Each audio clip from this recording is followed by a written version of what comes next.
of the United States when it comes to domestic violence, it's still very prevalent and it's very real. And it doesn't matter what socioeconomic status you have. Hmm. There are women experiencing this from the very most economically challenged to the high upper class, if you will, women of our society. They suffer in silence. So I'm so glad that your story, as compelling as it is, can shine a light for other women who are also trying to do it for the kids and keep, Hmm. what is a very harmful, spiritually, emotionally, physically harmful situation together I don't know. I'm not going to say just to keep up with the Joneses, because I think the religious Hmm. element makes it something that we really feel like we got to fight for, even when Hmm. we have the grace of God to kind of not be punished, if you will, or forgiven. It might be a better way. I'm Hmm. not going to preach, but you know what I'm saying? Like Hmm. there's a grace that God allows that we Hmm. sometimes feel that we may be punished for, because God told us to marry and marry one time and that's it. So, how did you reconcile that on your religious side? Because I know there are a lot of people that are very firm, whether they're Muslim, Jewish, Hmm. Christian, and even non-believers who have this kind of very deep faith and don't want to Hmm. disappoint God. How did you reconcile that? And I think that's the same thing with me. And I think that's also was another thing that was added to my depression because, me, I wouldn't consider myself religious, but I was a believer.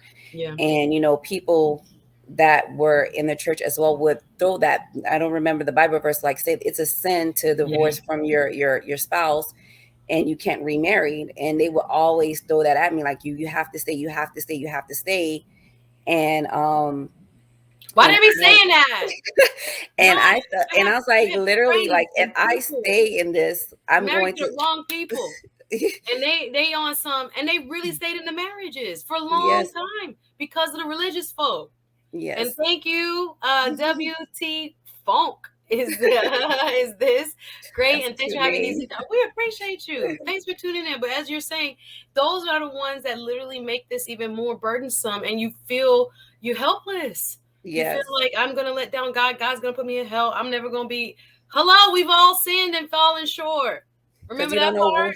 Yes, and you don't know where to run to because if you're like, okay, if I'm trying to exit this, and you're telling me that if you Hey, exit this, yeah. this is what's gonna happen. You're going to hell. It's like, okay, like Lord, do you really want me to die this way? Like Lord, do you really Mhm. want me to live this way? So it I'm took a sorry. lot. Remember the plans I have for you, says the Lord.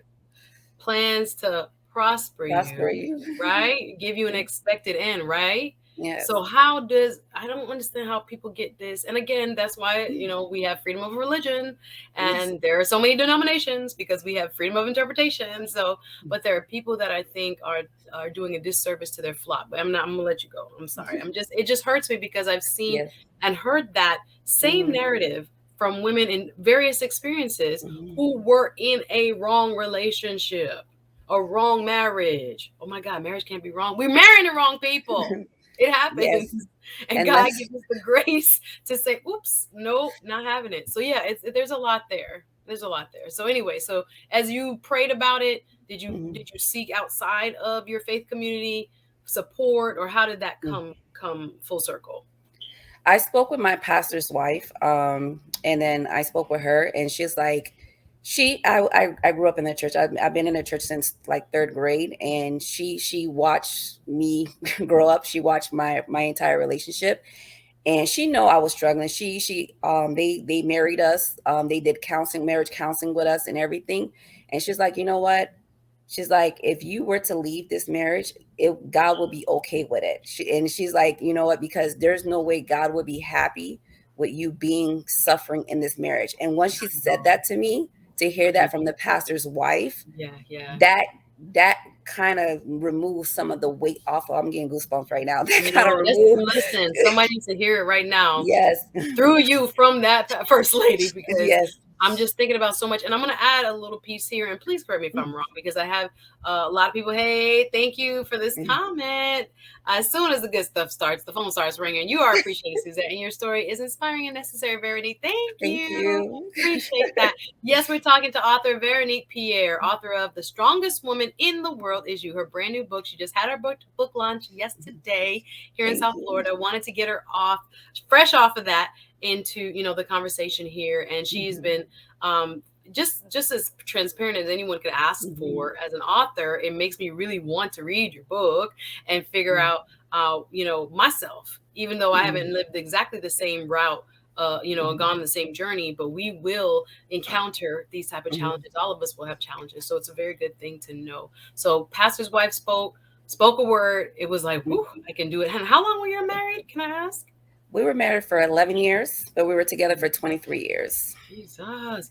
Let me just say this. I was going to add a cultural overlay, and I hope I don't get like hate mail for it, but especially my friends who are of Haitian descent, and I have a lot of friends that are of Haitian descent, and you are of Haitian descent. Yes. Y'all marry early. I'm just going to put it like that. I don't know if there's pressure from the church alone or what.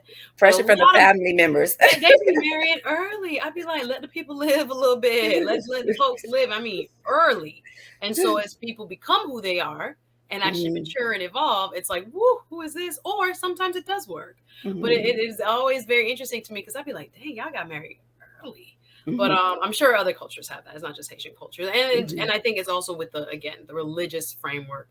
They push it a lot. So don't you sin. You better get married. Lord help us all. All right, I'm going to pivot a little bit. Thank you for